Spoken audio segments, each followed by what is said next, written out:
எல்லாருக்கும் வணக்கங்க. இன்றைக்கி எண்ணெய் கத்திரிக்காய் குழம்பு வச்சு பார்க்கலாங்க.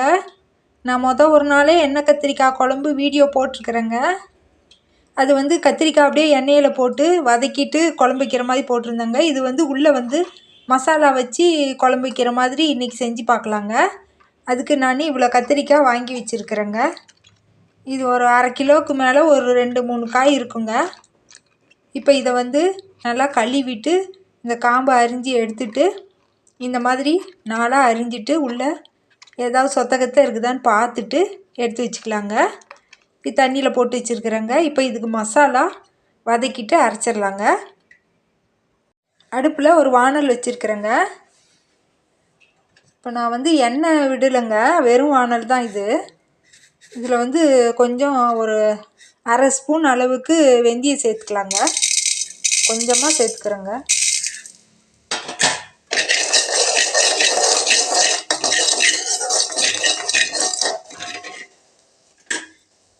சீரகம் ஒரு அரை ஸ்பூன் அளவுக்கு சேர்த்துக்கலாங்க.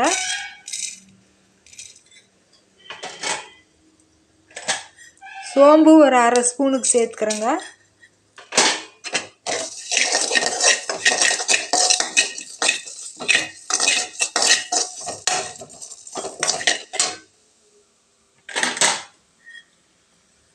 கடலைப்பருப்பு உளுந்தம்பருப்பு ஒரு 1/4 ஸ்பூன் அளவுக்கு சேர்த்துக்கலாங்க. ரெண்டும் சேர்த்து சும்மா ஒரு 5-6 போட்டுக்கிறேங்க.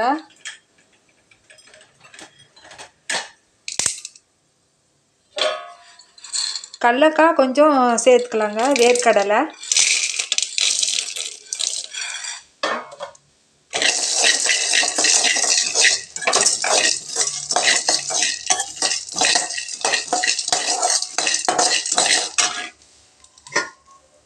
கருவேப்பிலை கொஞ்சம் சேர்த்துக்கிறேங்க.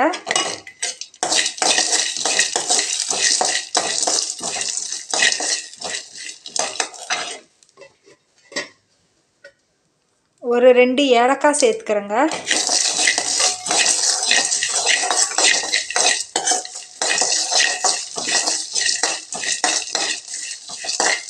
கொஞ்சம் செவக்கிற அளவுக்கு வறுத்து எடுத்துக்கலாங்க. இது ஒரு வாசம் நல்லா வருங்க, அது வரைக்கும் கொஞ்சம் வறுத்துக்கலாங்க.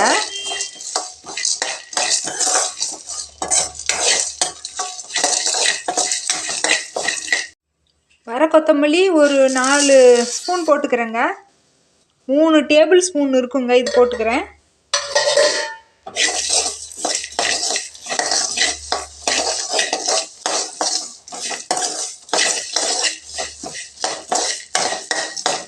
கசகசா ஒரு டேபிள் ஸ்பூன் போட்டுக்கிறேங்க.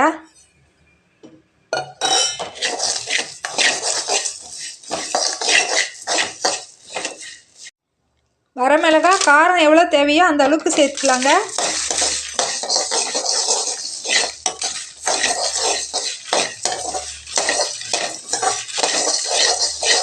இப்போ இது நல்லா வறுபட்டுடுச்சுங்க. இதை ஆற வச்சுக்கலாம். இதுலேயே கொஞ்சம் தேங்காயும் சேர்த்துக்கலாங்க.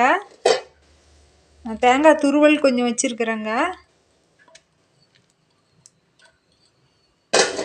இதையும் போட்டு சூட்டுலேயே நல்லா வதக்கிக்கலாங்க. அப்படியே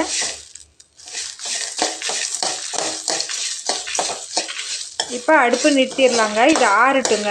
ஆறுனதுக்கப்புறமா ஜாரில் போட்டு இந்த மசாலாவை கெட்டியாக அரைச்சி எடுத்துக்கலாங்க.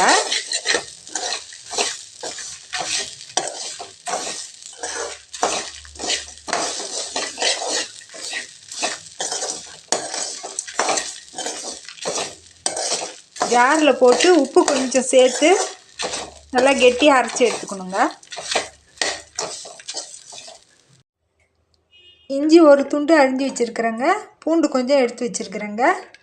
இப்போ இதோட அந்த வறுத்த மசாலாவை போட்டு கொஞ்சமாக உப்பு போட்டு நல்லா கெட்டியாக அரைச்சி எடுத்துக்கலாங்க.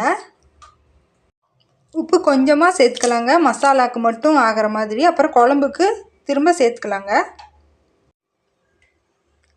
கட்டி பெருங்காயம் கொஞ்சம் சேர்த்துக்கிறேங்க. மஞ்சத்தூள் ஒரு அரை ஸ்பூன் அளவுக்கு சேர்த்துக்கிறேங்க. இது பட்டை லவங்கம் எல்லாம் சேர்ந்த மசாலா தூளுங்க. இது ஒரு அரை ஸ்பூன் சேர்த்துக்கலாங்க.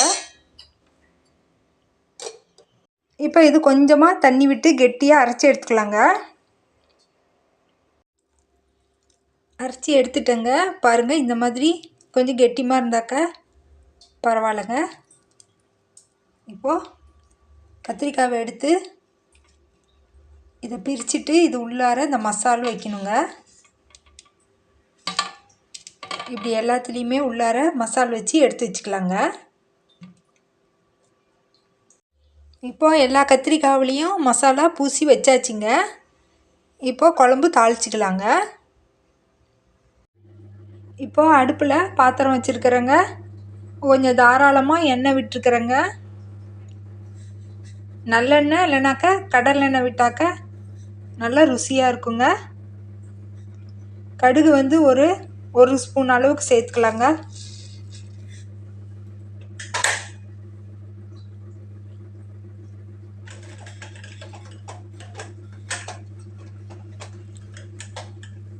சீரகம் ஒரு அரை ஸ்பூன் அளவுக்கு சேர்த்துக்கலாங்க. வெங்காயம் கொஞ்சம் அரிஞ்சு வச்சுருக்குறேங்க. இதை இப்போ சேர்த்துக்கலாங்க.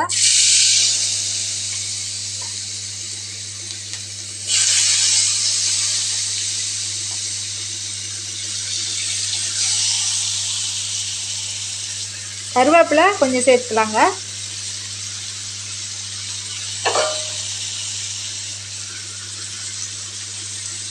இது இப்போ நல்லா வதங்கட்டுங்க. தக்காளி 3 தக்காளி அரைச்சி வச்சுருக்குறேங்க விழுதா, இதை சேர்த்துக்கலாங்க.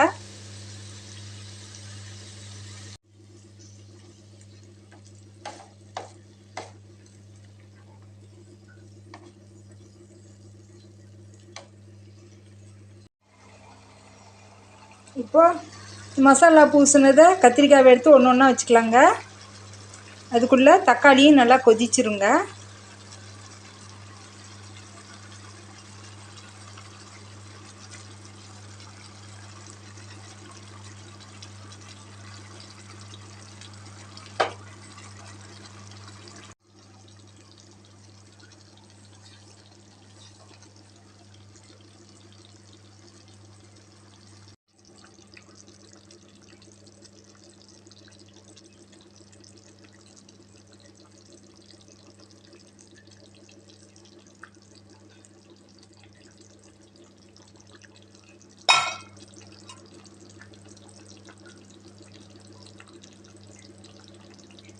கொஞ்சம் மீதி மசாலாவை இது மேலேயே கொஞ்சமாக ஊற்றிக்கலாங்க.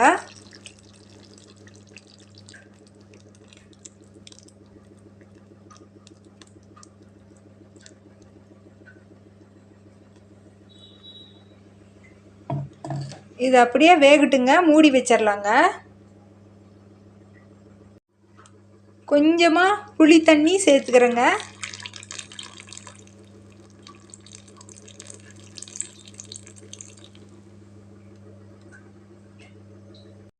இப்போ இதை மூடி வச்சிடலாங்க. இது நல்லா வேகட்டுங்க. ஒரு 10 நிமிஷத்துக்கு இது வேகட்டுங்க. அப்புறமா திறந்து பார்த்துக்கலாம்.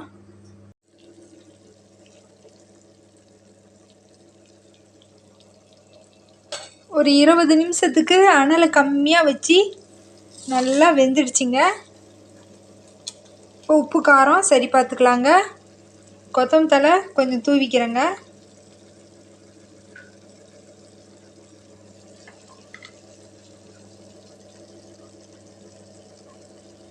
அவ்வளோதாங்க, எண்ணெய் கத்திரிக்காய் குழம்பு தயாராகிடுச்சிங்க. நல்லா வெந்து எண்ணெய் பிரிஞ்சு வரணுங்க. மசாலாவும் நல்லா சுருங்க வதங்கி வரணுங்க. கத்திரிக்காயும் நல்லா வெந்து சுருங்கி வதங்கி வரணுங்க. அப்போ இந்த பதம் வந்துடுச்சின்னு நம்ம உப்பு காரம் சரி பார்த்துட்டு இறக்கி வச்சிடலாங்க. அவ்வளோதாங்க, எண்ணெய் கத்திரிக்காய் குழம்பு தயாராகிடுச்சிங்க. இந்த மாதிரி செஞ்சு பாருங்கள், நல்லா ருசியாக இருக்குங்க. இன்னொரு வீடியோவில் பார்க்கலாங்க. நன்றிங்க.